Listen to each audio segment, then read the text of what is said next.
that you shouldn't invest in the railway companies. You should invest in shovels. Yeah. Or wheelbarrows. Or wheelbarrows, exactly. Yeah. Good afternoon, all. It's Parmdeep that our speaker is not among us yet. Can you see her online? Yeah, she's Just joined us. Yeah. Oh, has she? Super. It's not on my screen. Fantastic. Yeah. We have Jacqui with us now. Good to see you all. We've got Martin, Moira, Mark, Gordon, Nick. There's Jacqui. Hi, Jacqui. Hello. Hi, Jacqui. Yeah. Chris is sporting a very funky bandana look today. I've just come in from a 16-mile run, Oh, Oh, wow. which is my dedication to Rotary. Well done. So where do you run? Is it around the I'll tell you countryside? where I ran. I ran round Narborough, then down the old Great Western Railway down to Uppingham Road in Leicester, and then back all the way out again and back up through Narborough and back up to Cosby. So yeah, long way. You're mad. Completely mad. Stick to playing golf, Chris. It's a lot. I know. I wish I'm just dying for golf to start again. Yeah. Work was much easier than that, Chris. Yeah, you're right. Yeah. Hello, Hule. We have another appearance from our PhD student at Devonfort. Can you hear me? Yes. Oh, hello. Yes, good to have you on board again. Sorry. So it's nice to have you with us again. Okay, thank you. How are your studies progressing? Well, it's too much work, but we're managing. Oh, that's good. So are you in the middle of your PhD at the moment? Sorry. Are you in the middle of doing your PhD at the moment? Yeah, I'm about to have my first project review this month. All right, good. Good luck with that. Thank you. Okay, we have Tara. Tara, are you still stuck in Cyprus? No, I just got back about 3 days ago. So how did you get stuck there? What happened? Actually, my flight was on 23rd, just when all the flights were suspended. So my flight was cancelled. So twice I tried to book and twice it was cancelled. So finally I got my flight. Right, that's good. So have you got a place there and you just managed to find somewhere to? No, we have got a house there. Okay, good. Yeah, so, well, I suppose it's not a bad place to be stuck over Christmas, really. No, it was nice and warm. Thanks for reminding us. Yeah. It's good. Hi, Louise. Hi, David. Hi there. And we have Scott as well. Okay, so yeah, we'll make a start.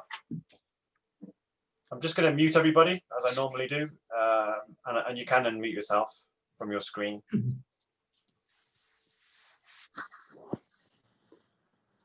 Okay, so everybody's muted now. That just means we don't get any background noise once I get started. So welcome everybody to the this meeting on the 18th of January of the Rotary Club of Leicester. I'm Parmdeep Vadesha, the president. Just like to say hello to some of our guests today. So welcome Pam Spokes with Rodney. Hello, good to have you with us. And we have Jacqui, our speaker. We have Hule, our student, PhD student at Devonfort University. Any of the guests that I've missed? I can't see any. And do we have any greetings from other clubs? Just like to bring greetings from President Sarita and the members of Leicester Novus. And I think when I was on last week, you asked if we were doing any projects. And at that stage, I said we were waiting for a business meeting. Well, something we are doing now is helping to provide equipment for homeschooling. And we're working with a local primary school to do that. Oh, good. Which local school are you working with? With Mellor Primary, which is a school that I've had contact with for about 5 years now, running Rotary Stars with them. And are you looking for money or devices or both? Both. Okay. Well, that's something I'm sure members would be interested in helping with. I'll have a look for any more. Would you take any phones, old phones, or is it only sort of laptops and tablets? I think it's really laptops and iPads, but one of the things that we are actually going to buy are Kindle Fire devices, which are apparently you can buy for about £50, and primary schools say they would be ideal. Okay, okay. Yeah, details on our website.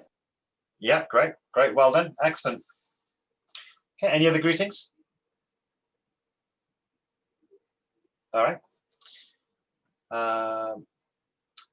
Ed, wanted to mention a couple of things about our vote of thanks. Yes, thanks, Parmdeep. News of a vaccine rollout is, as we all know, very welcome, and the tantalising prospect of lockdown easing in late March and April is very welcome. But that said, we're likely to keep meeting at least some of the way in via Zoom, if not exclusively for that period, for a good time to come. And now we've all become used to it. Parmdeep, as our president, has asked me if we can reinstate the formal vote of thanks to our speakers, which I think is a fantastic idea. And hopefully we'll see the first of those today. So I've agreed, as part of my role as speaker finder, to coordinate this as well. So I warn Rotarians that I will contact you on a rota basis and ask you please to support President Parmdeep and me to propose a formal vote of thanks after our speaker on a Monday regularly. So I just want to express my and Parmdeep's thanks in anticipation of your kind help and assistance in this. Thank you very much. That's great. Okay, thank you, Ed.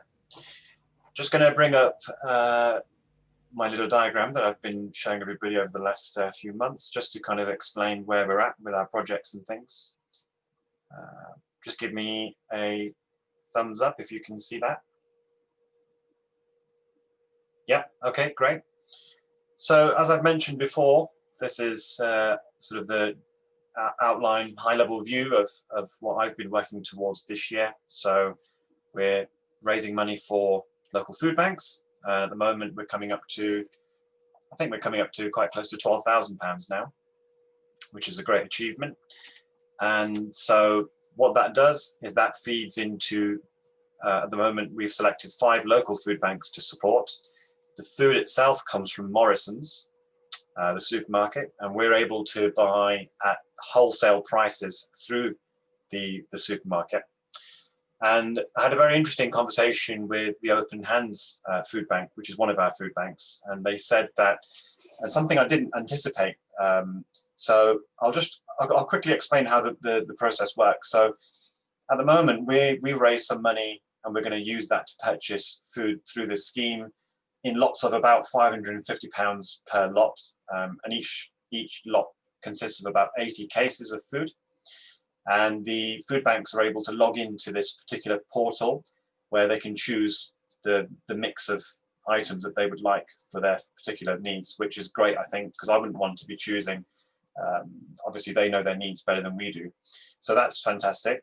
So we can either donate the food, donate the money, and they can purchase, or they can go ahead and purchase themselves. Now, I wasn't sure whether that would be, well, it was myself, Barry, and David Brunton weren't sure whether that would be how much value that would add to food banks. But what I discovered having this conversation with Open Hands was they really struggle to purchase about £3,500 worth of food for their hamper initiative over Christmas, because local supermarkets have restrictions on how many items you can buy as a retail customer.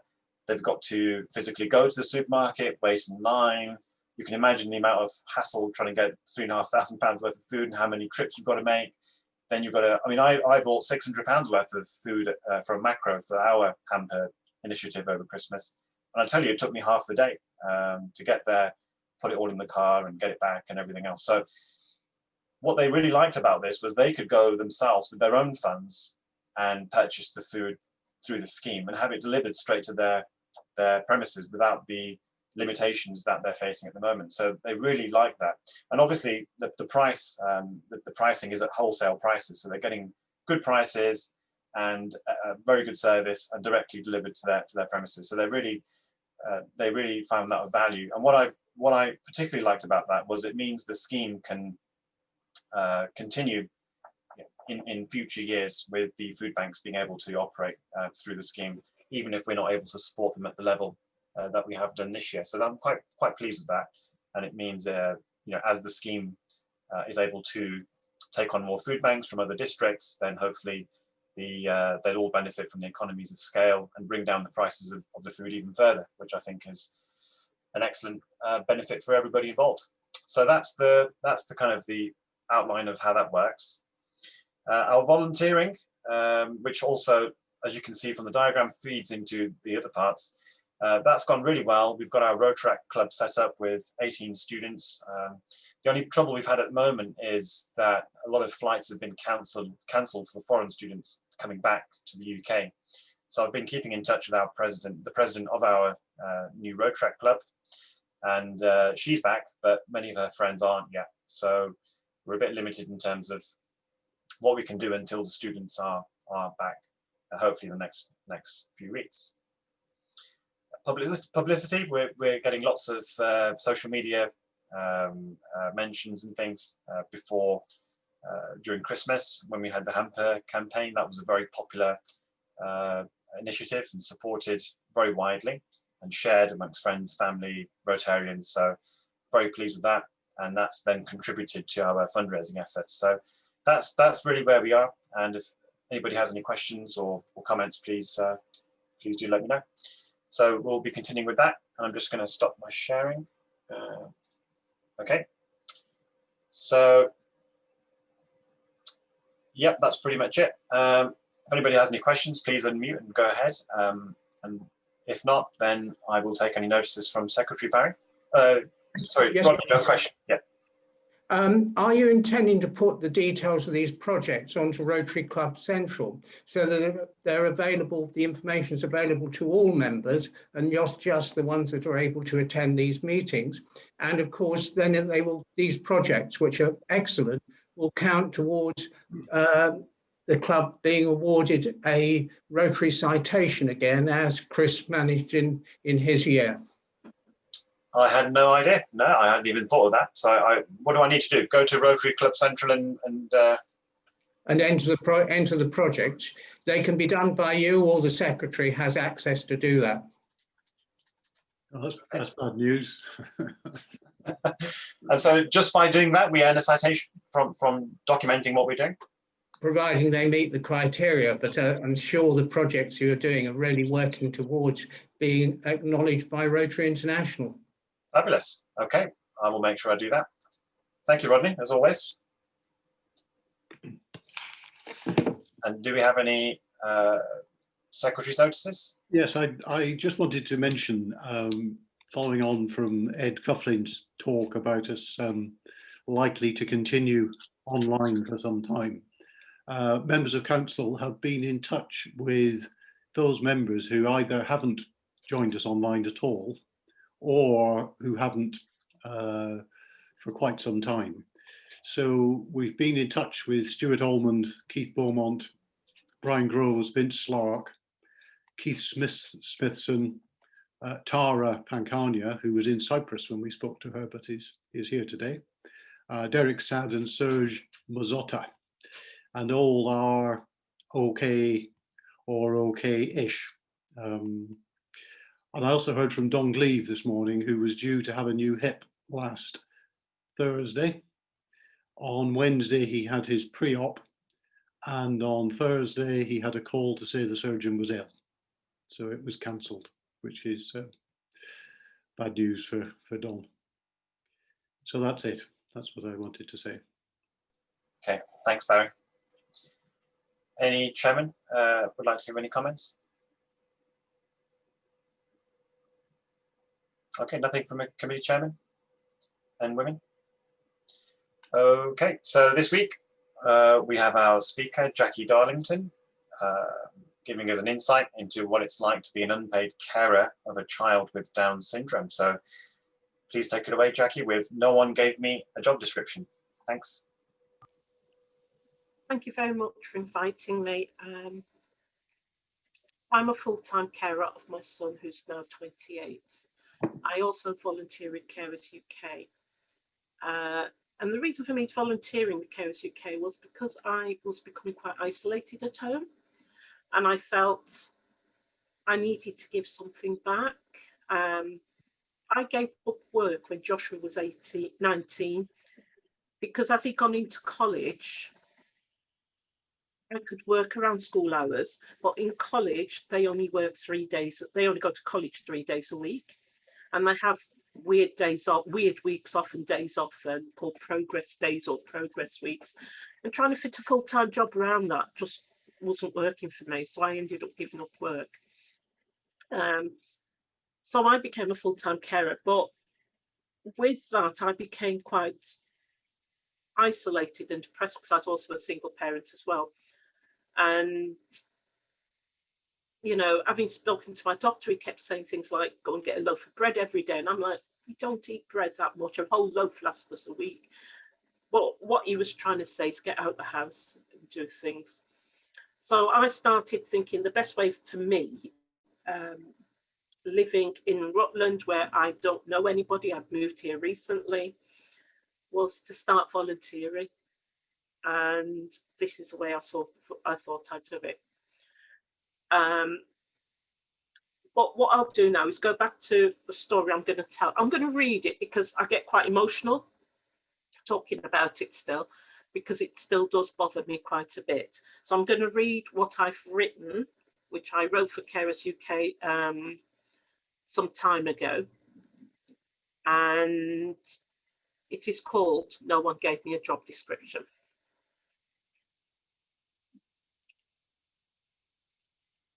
I'm going to read it as if I'm reading it about somebody else. When Jacqui Darlington's second son was diagnosed with Down syndrome, she found herself in a brand new role with no idea just what it would involve. Many of you have read the story, or the poem, or seen the film Welcome to Holland, and that was exactly how I felt when I gave birth to my son, Joshua, and was told he was Down syndrome. I'd planned everything down to the smallest detail, as he was my second child, except for what I'd do or how I'd feel if things didn't turn out as expected. No one had given me a job description. Once I dealt with the shock, with having to tell family and friends and the number of visits to the doctors and hospitals, etc., I eventually got into a routine, even to the point that I was going to go back to work. However, things changed, and when Joshua started school, I had to do with a whole new set of rules for this game. No one had given me a job description. Eventually, I went back to work part-time, which was great, as I was around to take both my boys to school and to pick them back up again. And eventually, life went on normally, if that's what you could call it. At the back of my mind, I believed that things would get easier the older Joshua got. Joshua would become more independent. He would speak and do exactly what his peers did when they did them. How wrong could I have been? Because no one had given me a job description. Joshua started college full-time, but full-time was not what I expected and not like school. He attended 3 days a week with progress weeks off every term.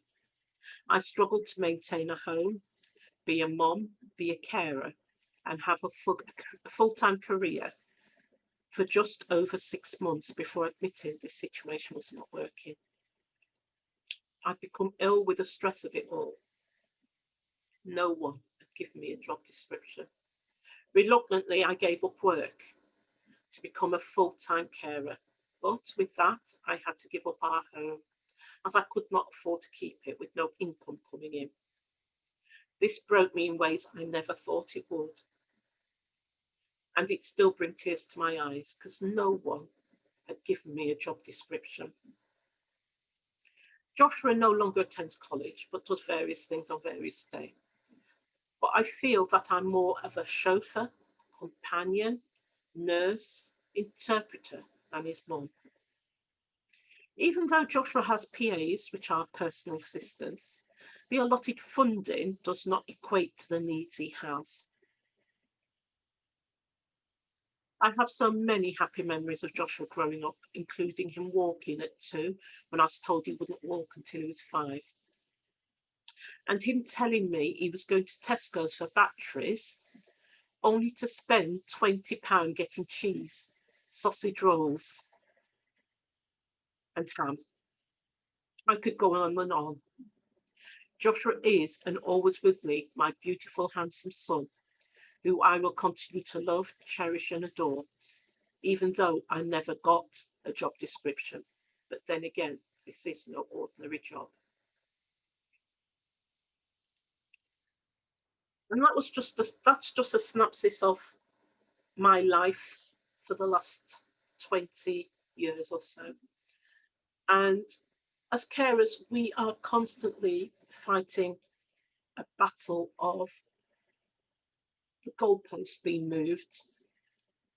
You know, you have your children, even with my oldest child, I went to school, he went to college, he had the choice of going to university, decided he didn't want to do it, but that was his choice.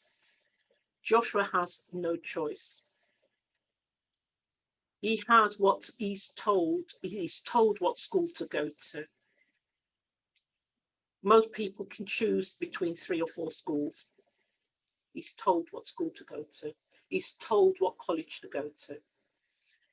His choices are limited, mainly because of the ability he has. And during the lockdown, quite fortunately for me, I found out just how much he does know. And I'm thinking, if he's hiding under this umbrella of Down syndrome, autism, not being able to speak, people will never ever give him the opportunity that he deserves and what everybody else would get. So I am his voice. I tend to be saying, this isn't right, this is not what he should be doing, I don't agree with this. And by me and other carers speaking up for our children and probably parents as well, and husbands, wives, whatever, we are fighting for the rights of those people. We are very concerned that they're not getting what they should be getting. And in the process of doing that, though, we are putting our own health at risk. We very rarely think of ourselves. The first thing we do in the morning, we get up, we sort them out. We don't even think about having breakfast until probably about 9, 10 o'clock, where they've already had theirs, they're dressed, they're washed, you name it. I myself have literally just had something to eat, and that was made by my eldest son. And that's gone all morning with not even, well, I had a hot drink, but nothing to eat until probably about 12 o'clock. And my eldest son made me something. And as carers, we do put our life at the back, on the back burner. We are always at the forefront thinking of what we need for our children. And this is where Carers UK comes in as well, because we are tired of fighting. We're tired of always hitting the same, or beating the same drum. And sometimes we need other people to join us. And Carers UK is a national organisation, and they hear my story, they hear Fred's story, they hear Susan's story, and they put it together and they approach the government for change. So I'm here today basically to say, you know, you're out there in the community. You may come across carers who, on the surface, they look as if they're coping, but deep down, they need help. And if you can signpost them to Carers UK, I mean, some of them may tell you they need help with equipment, they may need help with whatever. If you can help them, then great. If you can signpost them to somebody that can help them, that's even better. And Carers UK is there to help them. I don't know if anybody wants to ask me any questions. I don't know if I've covered what you want me to cover. But, you know, we are all carers trying to do the best we can do with very, very little funding and resources in general. I mentioned before, sorry, before I ask for more questions, I mentioned before that Joshua gets PAs the funding to get PAs, which are personal assistants. These people come and take Josh. Depends on what you get, they all get them for. For me, they come and they take Josh and they'll do an activity with Josh.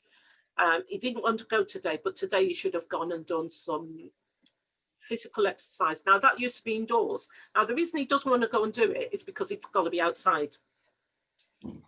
So he doesn't want to do anything outside. He does not like the cold at all. And he does photography as well. But he's got a flair for photography. The pictures he's taking are unbelievable, some of them. And I think sometimes we've got to sometimes put our lives on hold to sort of celebrate these small achievements that our children and our partners, our husbands, our mums and dads make. We put our lives on hold to promote that and to keep that going. So if you can help in any way, we'd be really grateful.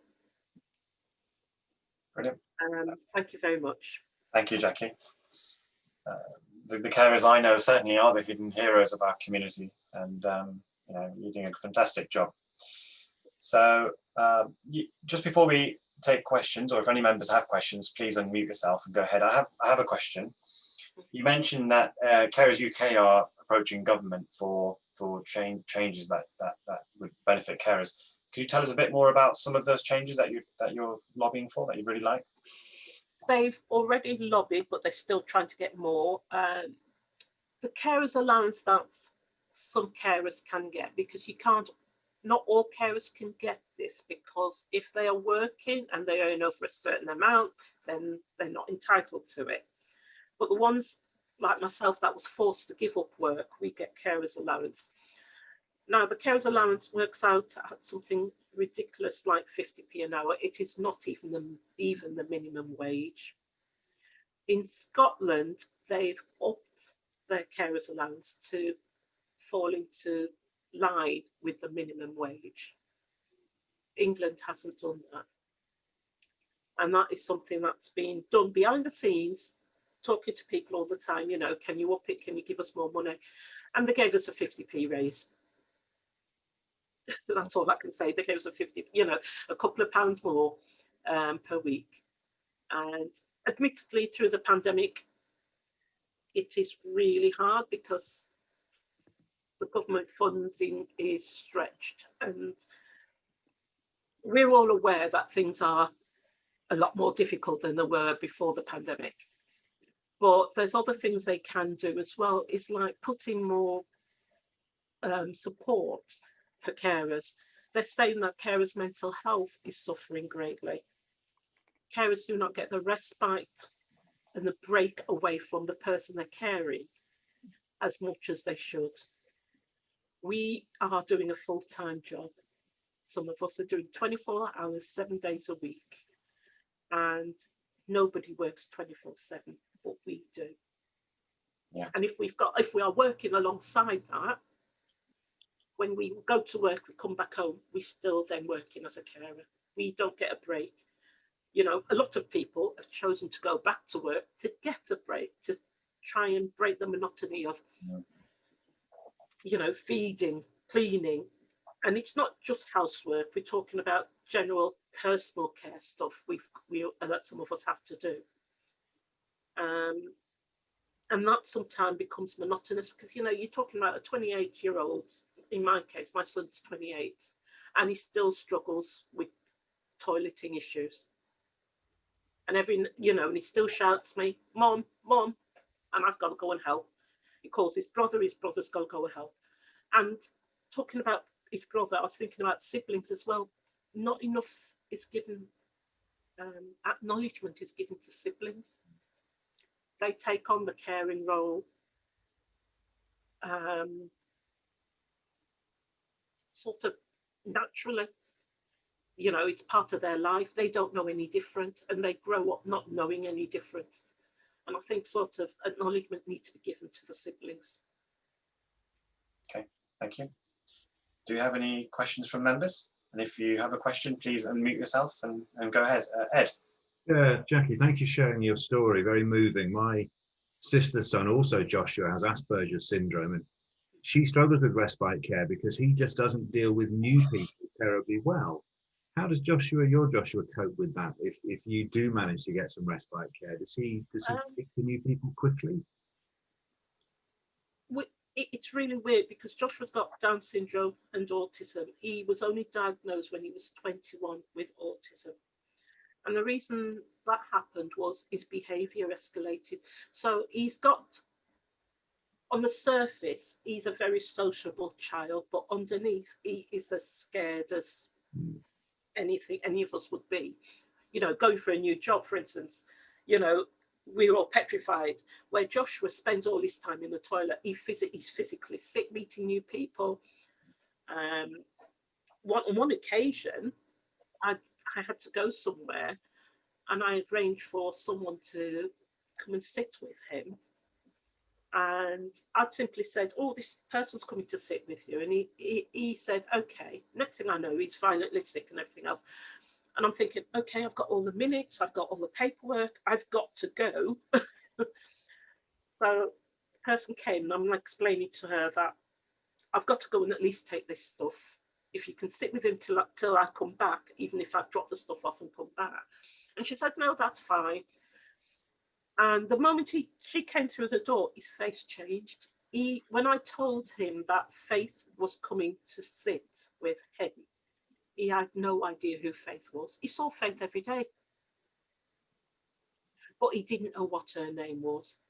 He knew her through her brother. Now, had I said it had been Simon's sister, he might have been okay. But he didn't know that that lady's name was Faith. So a lot of the things we have to do is look at how we introduce them to new people, and where we think, I saw that he sees her every day, he sees her every weekend when he's doing basketball and stuff like that. He honestly did not know her name, and because he didn't know her name, he was petrified of someone new coming. So he was physically sick. Very difficult. Thank you. Okay, thank you. Any other questions from members? Yes, Bob. Please unmute yourself, Bob.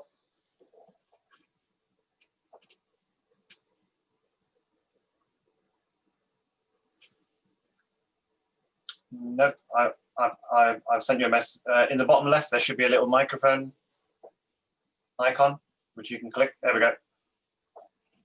Sorry about that. Jacqui, this isn't a question, but I think members should know that in the New Year's honours, the Queen awarded you a British Empire Medal. And I'm sure we'd all like to congratulate you on that. Excellent. Thank you. Thank you. Well done, Jacqui. I was thinking I was going to get away with that because I'm thinking nobody would know me on here. Thank you. Well done. Okay, any other questions? Yes, Mark. Go ahead, Mark. Jacqui, can you hear me? Yes, I can hear you. Can you hear me?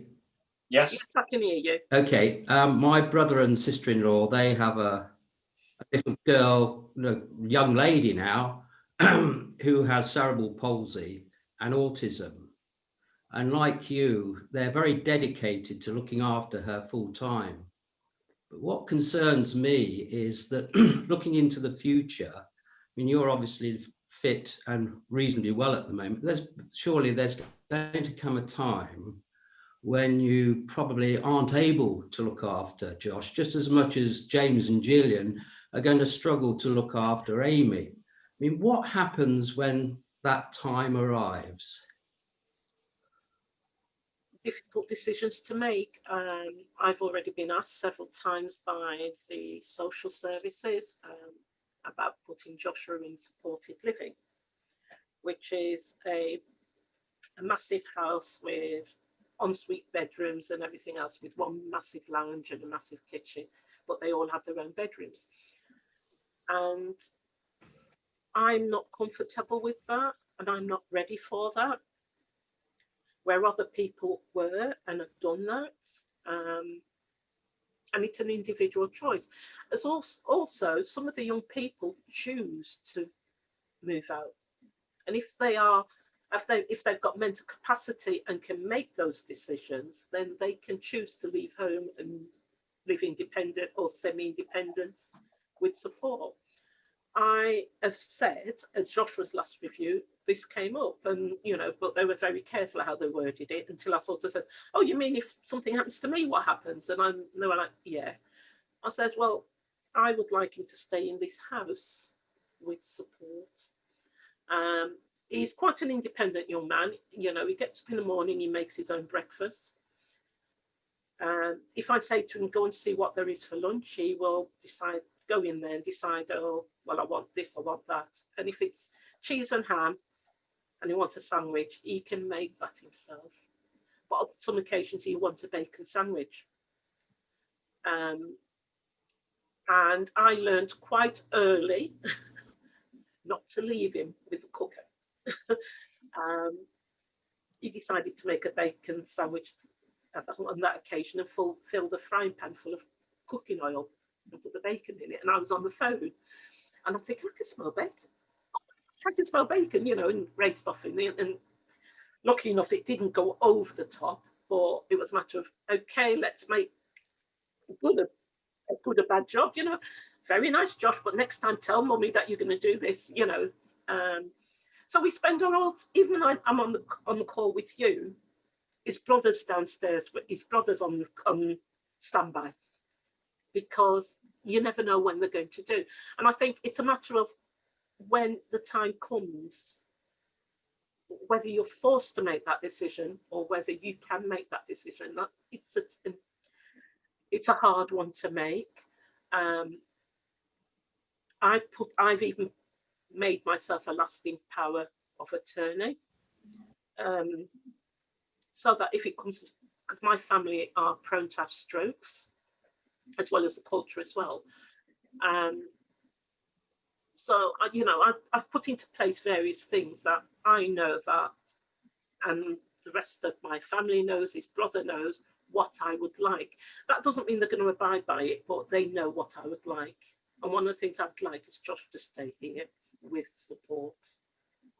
But it is an individual thing, and I can change my mind at any time and think, I can't cope anymore. I need more help. I took ill at the beginning of the first lockdown. I was told it was not COVID, although I had a lot of the symptoms that later turned out to be recognised as COVID symptoms. And my eldest son took over the caring role. And it got that bad that a friend rang up and was talking to me, and I weren't making sense. So she got in touch with the surgery, and surgery rang Ashley, and all sorts of things were put in place because they thought I was I was ill, not thought, I was really, really ill. And I spent 2 weeks in bed, unable to move. And during that time, Joshua stopped eating. Ashley, on the verge of becoming an alcoholic, he was just trying his best to cope. And 2 weeks after 2 weeks, I started to rally around. And at the time, someone said to me when I came round, you really need to start thinking of what to do with Joshua. And I said, that's already in place. The only thing I've not done is my lasting power of attorney, which I've now done. So I would suggest that you say to your family members, have they got these in place? So that you are listening to them, but at the same time aware that if that is not possible, something else can be done. Does that answer your question? Thank you very much. Yeah. Yes, thank you. Great advice. Thank you, Jacqui. We have time for one more question. Okay, excellent. I think we've covered everything. Well done, Jacqui. Thank you. And I'm just going to pass along to Barry Davis to give our vote of thanks.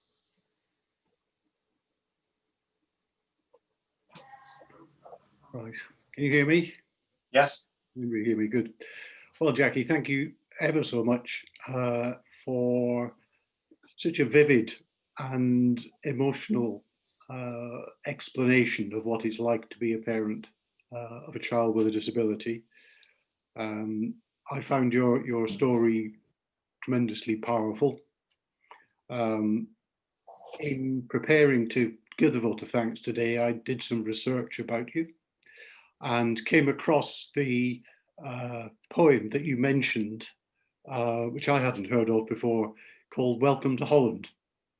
And I suspect there's not enough time for us to read that out now, but I will take a copy of it, and when I circulate a recording of the meeting today to members, I'll add a copy of that poem, which in a nutshell, and you'll correct me if I'm wrong, I'm sure, compares being an expectant parent to planning a trip that you're very excited about to Italy.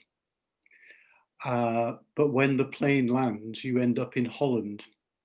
And at first you're horrified, but then gradually you realize what a wonderful place Holland is as well, even though you never lose the longing for the trip to Italy that you'd really set your heart on. So have I done justice to it? Yes, that is right. It's a wonderful piece. So thank you ever so much. And I'm not sure how we clap because half of you will be muted. So I think if we do a visual hand clap, I think that will be. Thank you. Thank you. Thank you, Larry. Attendance today has been 24. We do normally have an update from Richard Power about the situation with hospitals and COVID and that sort of thing, but I'm sure you can all appreciate he's very busy right now. He's on his long walk. Oh, is he? Oh, I thought he was at the hospital saving lives. No, he was going to do the Rutland round for 5 days this week, but has decided that that's taking exercise too far away from home. So he's going to do the equivalent distance in his home area. Okay. With Trish. Great. Well, he deserves a break anyway. I know him and Trish have both been very busy. So that's Richard. And next, if you could all unmute yourselves, just while I close up the meeting. Next meeting will be Andrew Bloodworth, Senior Science Director at the British Geological Survey, talking to us about the secret life of your mobile phone, metal supply and digital devices. So that's promises to be fascinating. So all I have left to say is thank you all for attending. I'll see you all next week, and stay safe, stay well. And this meeting stands adjourned. Thank you and goodbye. Thank you. Bye. Everybody. Bye. Bye. Bye. Bye. Bye. Bye. Bye.